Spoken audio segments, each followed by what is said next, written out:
is in certain areas, you look at their yard, you like, You can I be honest? You can tell what type of neighborhood you're in by the moment you see the yard as you pass by. You can tell by the neighborhood you're in.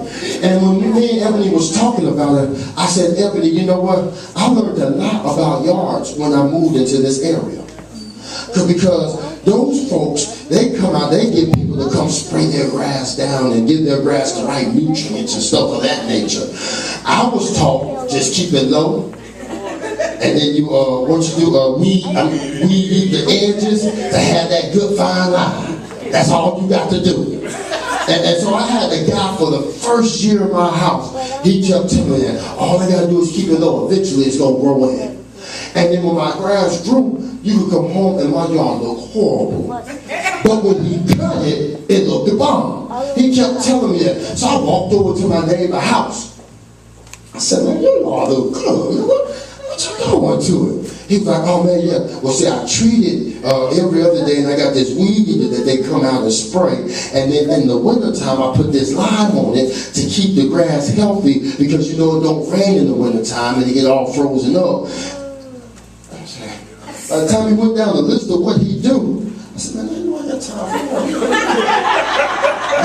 You tell me you won't just cut it and water it? I mean, I thought he had a watering regimen, like he watered it 3 times a day or something. And you know, so after he told me all that, I walked to the house. I said, man, oh no.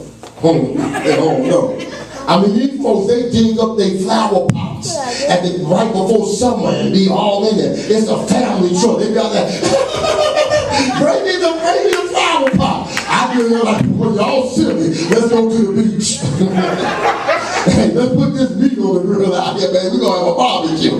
But after a while, being around there, and I kept driving through the neighborhood, I kept being offended that my house didn't look like the regular houses on the block. And it struck me and said, I got to do something different. So I made some changes to get my yard right. But what am I saying though? The mentality shouldn't have been that I changed because of them. I should have had the standard when I got there. Some of us, we drop our standards based upon other people's reality. And when you drop your standards based upon other people's reality, you'll only receive what other people want. And when you receive what other people want and not what you want, it'll always be a disappointment in your life. Because you keep falling short of what you desire. Desire is about the reality in your mentality. And so some of us, I said, we got to challenge ourselves to think greater and do greater. Why now, y'all missed that. Most of us can think greater, but most of us don't want to do greater. Because greater comes with some sacrifice. Somebody better get me. I'm trying to tell you, if you want greater, you better be willing to sacrifice some of your right now comforts. Some of your right now luxuries. I was watching, this morning we was watching a show, me and Lady D was watching a show, Lady D, because she watched reality TV, I can't stand it. But I watch it every now and then because she watched it. And one of the young ladies was getting ready to buy her man an $18,000 necklace. And mama was upset. And I said to my baby, I said, who won an $18,000 necklace? And then she said, you know what, baby, there used to be a time where you said, no, she said, there used to be a time where there used to be, hey, said, don't do that, man. You keep doing what Lady D telling you, man. I'm coming to a close, baby. You got these man playing music. I'm the keyboardist. Oh, you, that one? Hey, yes, baby, ain't no keyboard up here right now. Keep that real low so I can come to my clothes, okay? I got to work on that.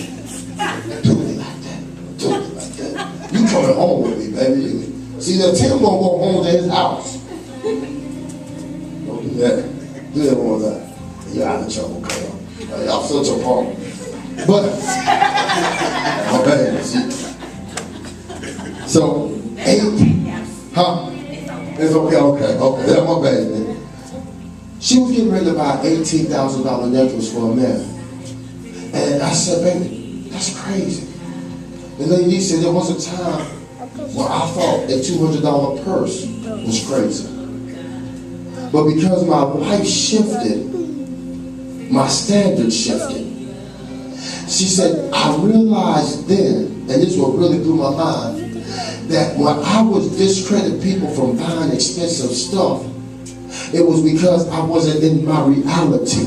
I was in the reality of my circumstance. I know, really hear me. And sometimes, let us be honest, how many of us like nice stuff?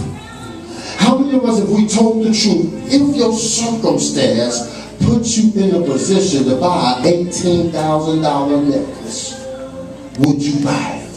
Now, let's be real. If you had $80,000 right now to blow, bills paid, and still had a check coming in, would you go and spend $18,000? Don't sit here and act like you wouldn't, because it would be a drop in the bank. $18,000 would have been nothing for you. Would have been nothing.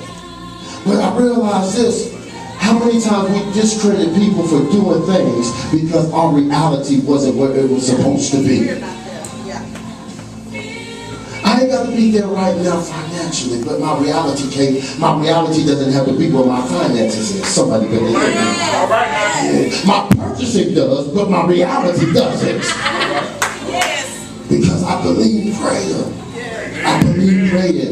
Watch this. You can shift your reality if you stay the course despite the interference and the distractions.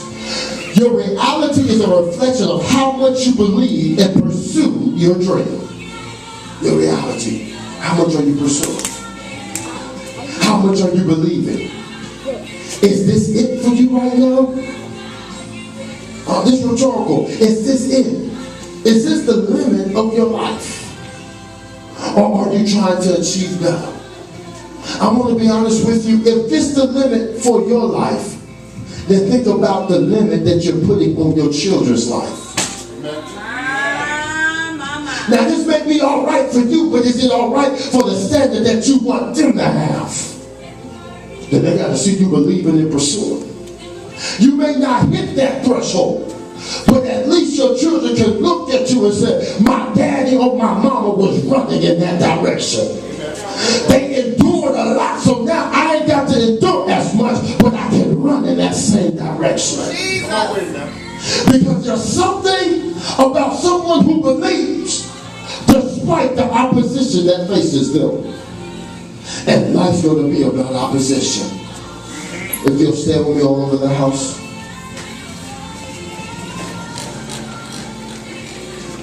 With every head bowed and every eye closed, can you turn it up a little bit? And we're going to give you the lights. Maybe you're here today. And maybe you say, Pastor, there's a shift I need to make. There's another place I know God is calling me to. And today I realize I got to get from where I am to where I'm supposed to be. I ask that you come from wherever you are. Don't hesitate, don't think about it. I need you to come. I need you to be real with yourself and say, you know what, I'm not where I'm supposed to be, but I'm about to shift. I'm about to shift. I'm about to shift. I'm about to make some changes because I desire more.